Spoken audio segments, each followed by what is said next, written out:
Good afternoon mga Scorpio. Ngayon alamin natin ang ganap sa inyo sa May 5 hanggang May 11. Ito po ay for 1 week reading para sa mga Scorpio. So simulan na po natin. Ano ang ganap sa mga Scorpio sa May 5 hanggang May 11? Ano ang ganap sa mga Scorpio sa May 5 hanggang May 11? Ganap sa mga Scorpio sa May 5 hanggang May 11.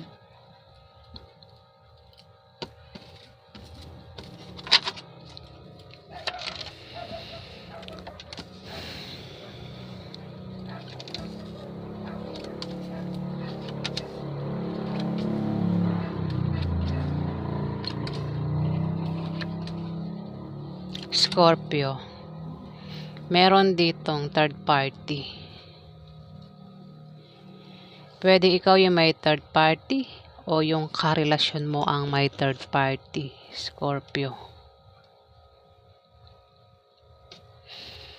Third party, Three of Spades, ayan. Scorpio.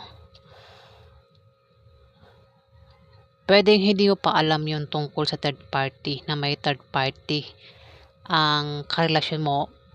O kung ikaw yan, maaaring yung karelasyon mo hindi pa niya alam yung tungkol sa third party, Scorpio. Pero maaaring malaman na ng karelasyon mo ang patungkol sa third party sa May 5 to May 11, Scorpio. At masasaktan yung karelasyon mo kung ikaw yung may third party. Ayan, dalawa lang sa inyo. Pwede yung ikaw o yung karelasyon mo may may third party. Ayan, nabublol ako. Kung sino man sa inyo may third party, malalaman niya yung may third party na may third party yung karelasyon niya. At masasaktan yung taong ito. At maaaring magkahiwalay kayo. Scorpio. Dito, 9 of Clubs. Maaari kang makapag-asawa ng mayaman. Maaaring ang third party ay masasabi kong mayaman, Scorpio. At maaaring maging asawa mo yan, Scorpio. Kung hindi naman,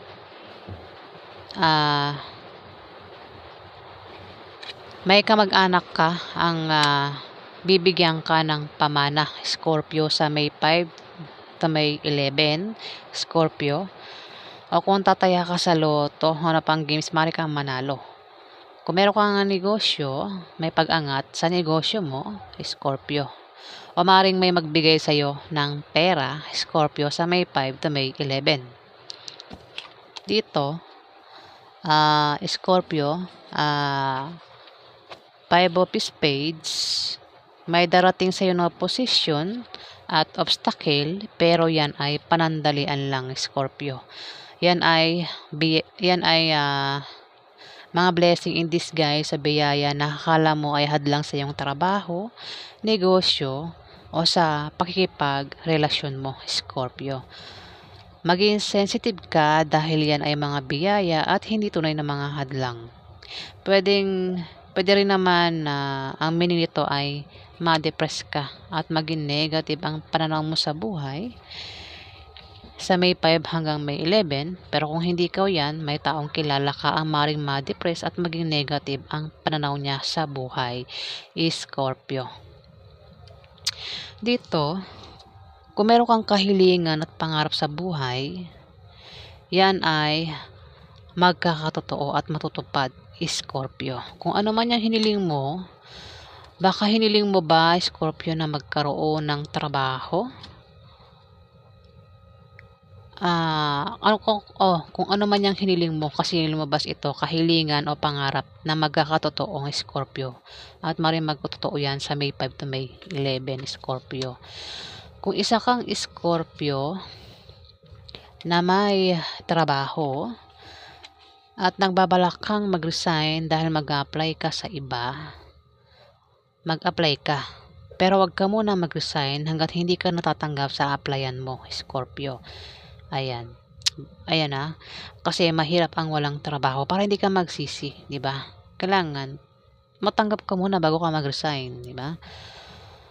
At sa iyong pagbabiyahe, may sisibol na bagong pag-ibig na maaaring makilala mo, Scorpio. Puwede rin naman na kung wala kang trabaho, maaaring ikaw ay mag-apply sa May 5 to May 11, Scorpio. At dito magkakaroon ng away sa inyo ng isang mapapaaway ka sa isang Capricorn, Virgo o Taurus na babae, Scorpio. Ayan, may makakaaway ka dito. O itong Capricorn, Virgo o Taurus na babae ang mapapaaway. Ayan. Kung ikaw ang tinutukoy, mag-ingat ka sa iyong pagsasalita para makaiwas ka sa malalang argumento, Scorpio, at nang hindi na lumaki at lumala ang away. Dahil maaari kang idemanda o kasuhan ng taong makakaaway mo, Scorpio. At maaaring ang makaaway mo ay isang Capricorn, Virgo o Taurus, Scorpio. Dito, 5 of Hearts, Scorpio. Mag-ingat ka dahil may tao dito ang maninibugho at pagseselosan ka, Scorpio. Isang taong may masamang intention sa iyo, Scorpio. Masamang intention, ibig sabihin ng babalak itong gumawa ng masama sa iyo, Scorpio. Ayan. Maaari siya, isang Capricorn, Virgo, Taurus na babae ang may masamang intention sa iyo, Scorpio. At naninibugho ito at maaaring pinagseselosan ka niyan, Scorpio. Isang Capricorn, Virgo o Taurus. Dito, naninibugho nga ito. Dito naman, Scorpio, kung meron kang negosyo, may pag-angat sa negosyo mo. Kung wala kang negosyo at nagbabalak kang magtayo ng negosyo, gawin mo, Scorpio. Ayan, kasi ikaw ay magtatagumpay. Kung ikaw naman ay Scorpio na may trabaho, maaari kang ma-promote o dagdagan ang sahod mo. Maaari din naman na kung ikaw ay mangailangan ng pera o pangpuhunan, may magbibigay sa iyo na galing sa kaibigan mo o galing sa kamag-anak mo, Scorpio. Maaari din na mabayaran mo na ang mga utang mo, Scorpio, sa May 5 to May 11. Dito, may swerteng darating sa iyo. May matatanggap kang biyaya na manggagaling sa kaibigan mo o galing sa kamag-anak mo, Scorpio.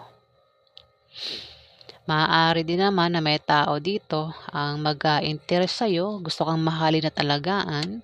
Pwedeng ito ay isang taong gusto kang ampunin o isang taong gusto kang ligawan o ligawan mo, Scorpio.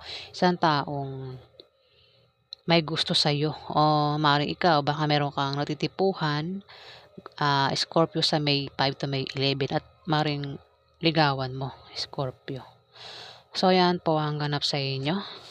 Alamin pa natin ang ganap sa mga Scorpio. Ano pa ang ganap sa mga Scorpio sa May 5 hanggang May 11? Ano pa ang ganap sa mga Scorpio sa May 5 hanggang May 11?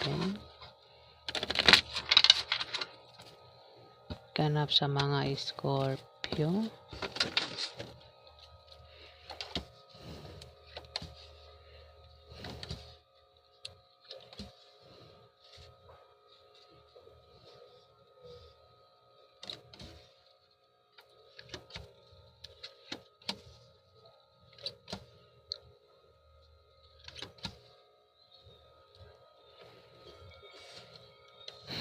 May tao dito, Scorpio, ang 6 of Spades.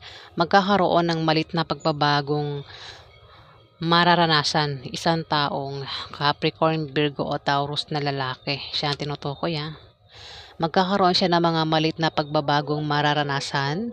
Yan ay mga improvements na manggagaling sa kanyang trabaho o sa kanyang pakikipagrelasyon niya, Scorpio. Isang lalaking Scorpio, ano to? Nalilito na ako ah.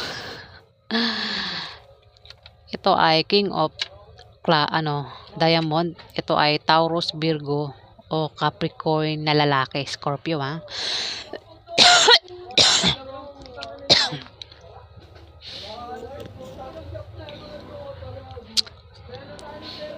Maaaring siya ang asawa mo, Scorpio.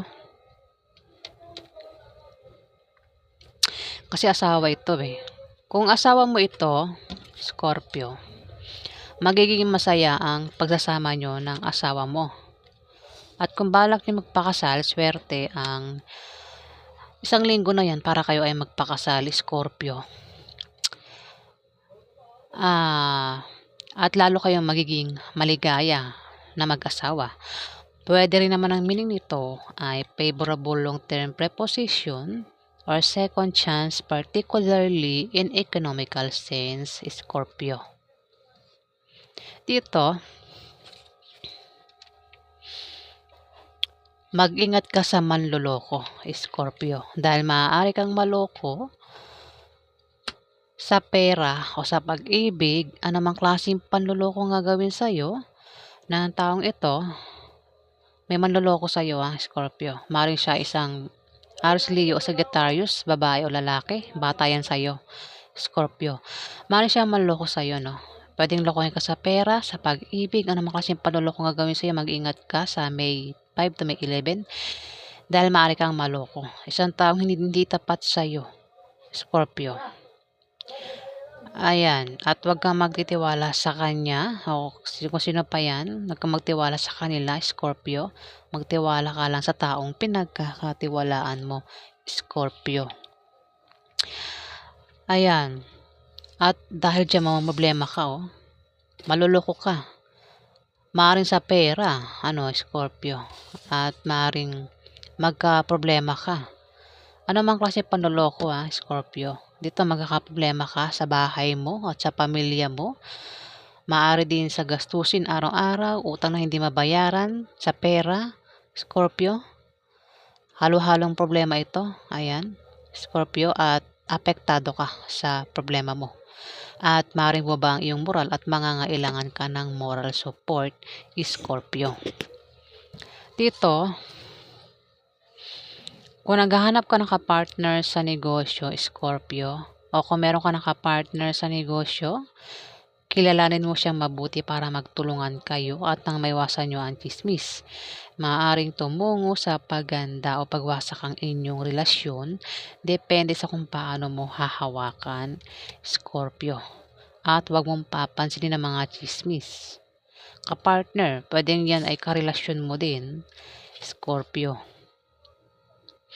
Dito, kung may negosyo ka, may paglago sa negosyo mo, kung nagbabalak ka naman magtayo ng negosyo, ikaw ay magtatagumpay, o maaaring may tao dito ang gumawa niyan, isang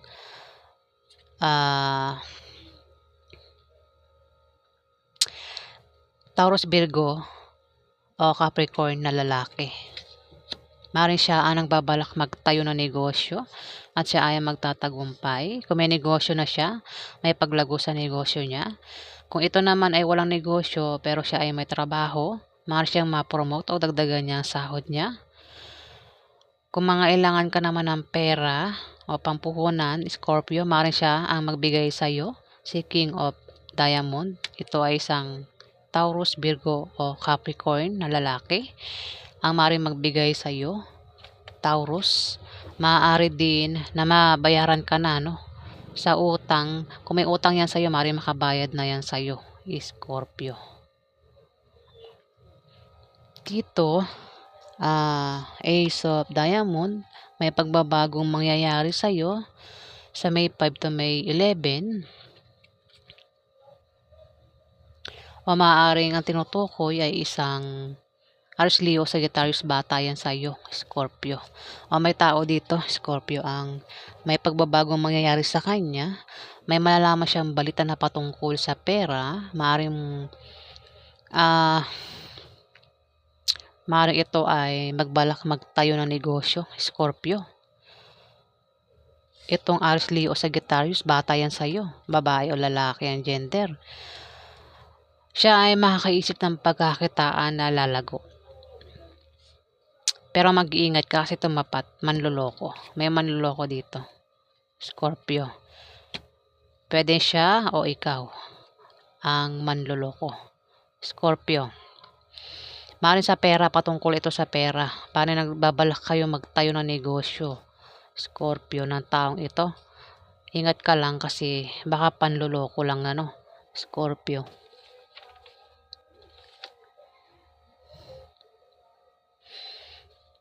Ayan. O kung ano man yung klaseng panloloko ang gagawin sa'yo ng Aries, Leo o Sagittarius, bata yan sa'yo, Scorpio, babae o lalaki. Dito nga, kung ikaw nga ito, kung ikaw ang tinutukoy nito, ikaw ay maaaring makaisip ng pagkakitaan na lalago sa May 5 to May 11 na patungkol sa pera. Maaaring makaisip ka ng negosyo. Ayan. At ang negosyo niyan ay lalago sa May 5 to May 11, Scorpio. Kung wala ka naman negosyo, meron kang trabaho, o kung itong tinutukoy na may trabaho, Scorpio, si Aries, Leo, Sagittarius, maaaring gumanda ang kanyang posisyon sa trabaho, Scorpio. Kailangan lang talagang magsipag para tuloy ang pagpasok ng swerte, Scorpio. Alamin pa natin ang ganap sa inyo, mga Scorpio. Ano pa ang ganap sa mga Scorpio? Ano ang outcome sa mga Scorpio sa May 5 hanggang May 11? Ano ang outcome sa mga Scorpio sa May 5 hanggang May 11?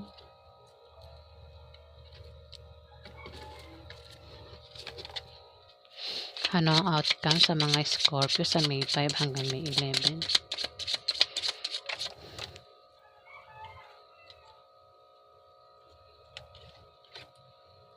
Ano ang outcome sa mga Scorpio sa May 5 hanggang May 11?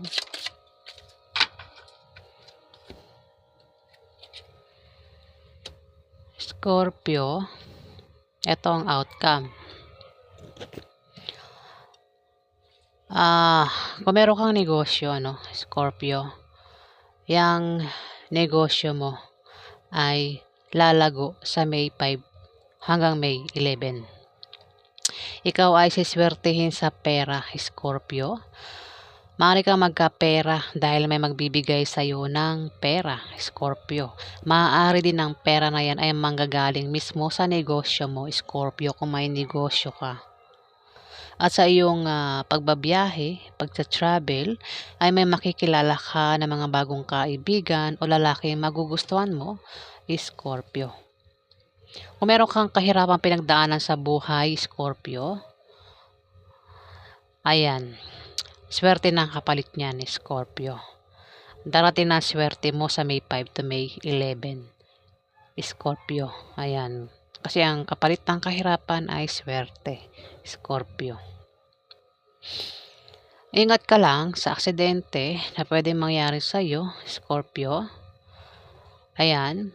At kung meron kang negosyo, Scorpio, at balak mong baguhin ang takbo ng negosyo mo, wag mo nang baguhin kasi hindi maganda ang kalalabasan kasi nga misfortune. Ayan, Scorpio, misfortune. Kumbaga, hindi magiging maganda ang resulta ng pagbabagong gagawin mo, Scorpio. So, yan po ang ganap sa inyo, mga Scorpio, sa May 5 hanggang May 11. Maraming salamat po sa mga nag-like, nag-comment, at nag-subscribe. Sa hindi pa po nakapag-subscribe, paki-hit na lang po ang subscribe button, mga viewers. Ayan. Maraming salamat po, mga Scorpio.